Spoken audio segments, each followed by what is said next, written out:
Flip para sa Parañaque in the last few trips dun sa linya. That's why they've pulled to within 5. 8 seconds. Yeah. So now Parañaque has a chance to make this a single possession ball game. And there's plenty of time left as well. 85-80. Torado. Now, Landayan and Escoto are on the bench, no? Walang natural point guard itong Marikina. Torado, bounce pass. Cannon nasundutan. At it was off the leg of Lander Cannon. Apparently, they will review this one. We are under the last 2 minutes. Yeah. A nice play again, set up by kay Chris Torado. That's Kevin Racal on your screens. Oo nga. Ano yan? Taga Muntinlupa yan. Maybe showing up for his former teammates here like Kevin Buenaflor. Kamabata na yan. Masters Basketball.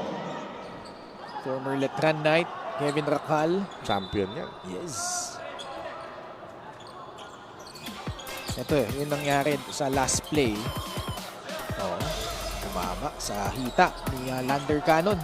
Quick hands there galing kay Casajeros, but still need to get it across. Marikina.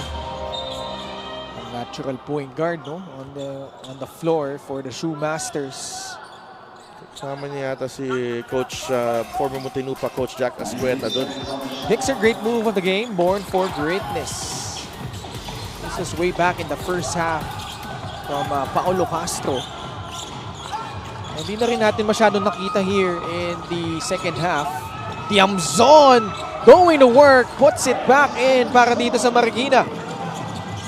Persistence there galing kay Tiamzon. Oh man, Shaq Alanes took his time, got the bump and the bucket. What a move galing kay Shaq Alanes.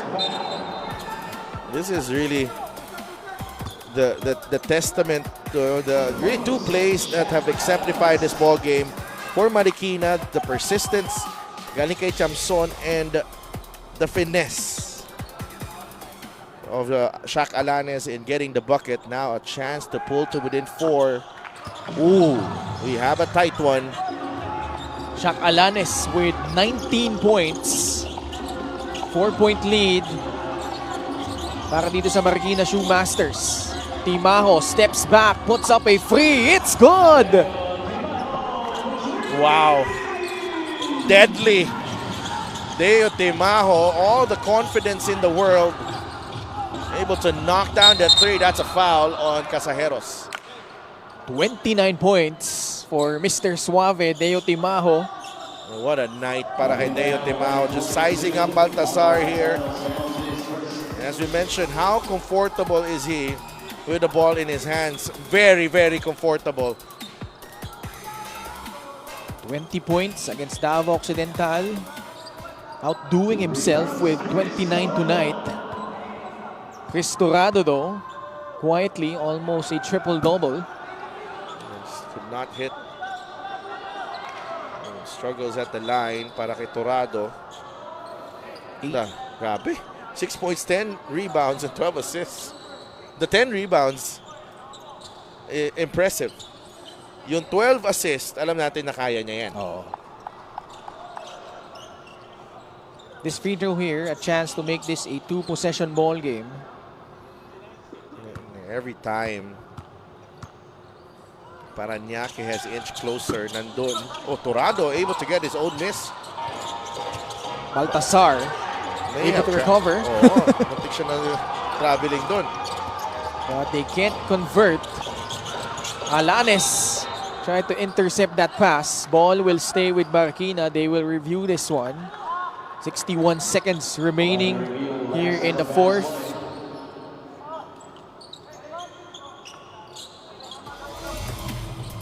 See what happened here. Definitely last touch on Alanes.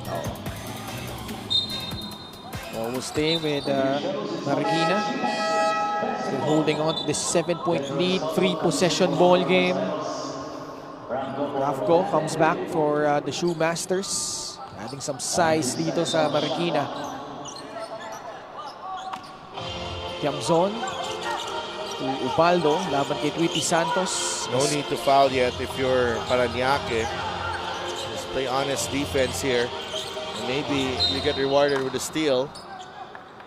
Pero hindi na kumpleto doon, no? Last touch ni Alanes ulit. 9 seconds on the shot clock though. Para dito sa Marikina, Timaho to trigger it in. Raf go. Timaho gets past Alanes.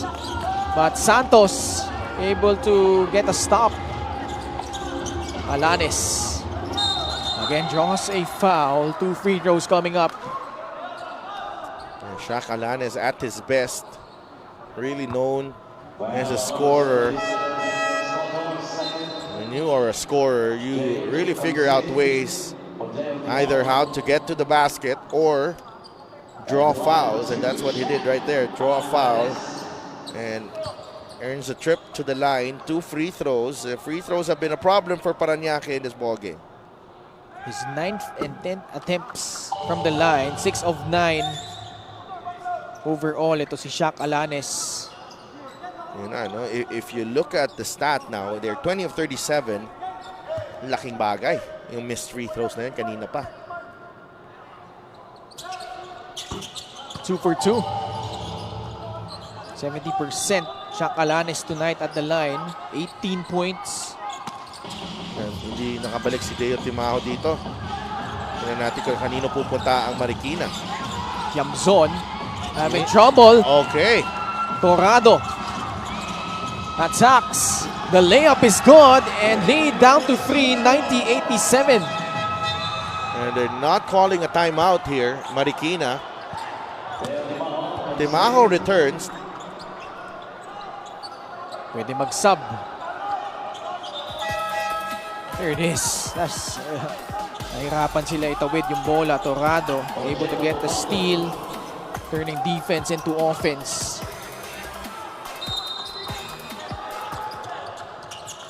26 seconds left. No, Marikina with 2 timeouts, not using it. Very interesting na hindi nila ginamit yung kanilang timeout doon just to get it across.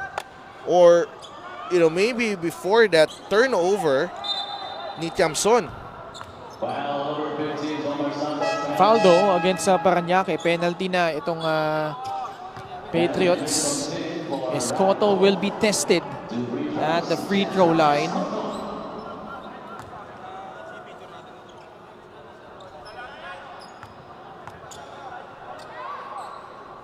Escoto calmly sinks the first one.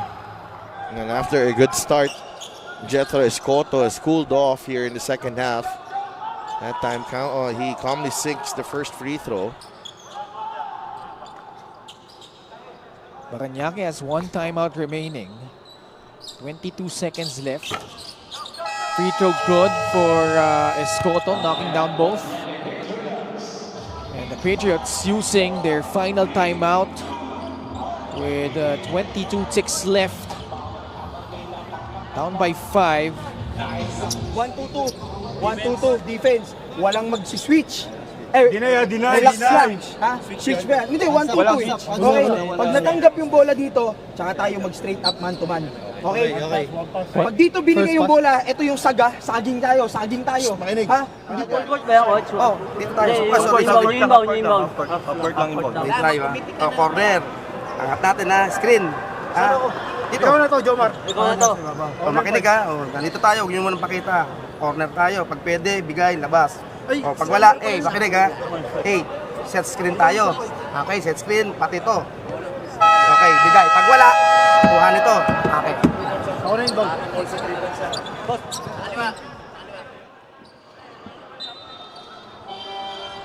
So Parañaque will inbound it on the front court. So just 14 seconds on their shot clock. They need to go quick here, Sadelf. Oo, dapat a quick 2 and play the foul game.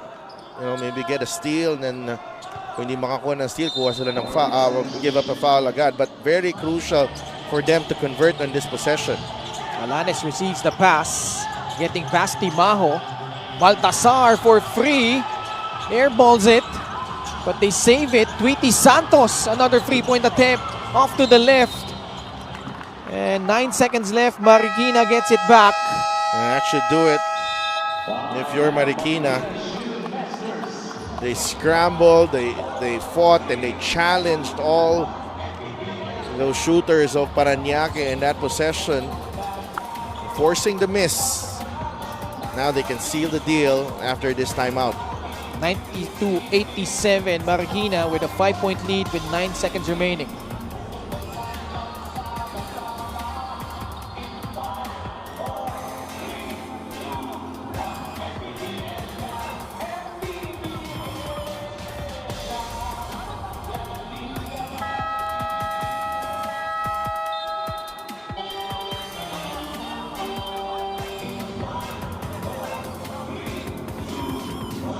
Up next, the Pampanga Giant Lanterns will go up against the Sarangani Gripper in the second game of our Thursday slate.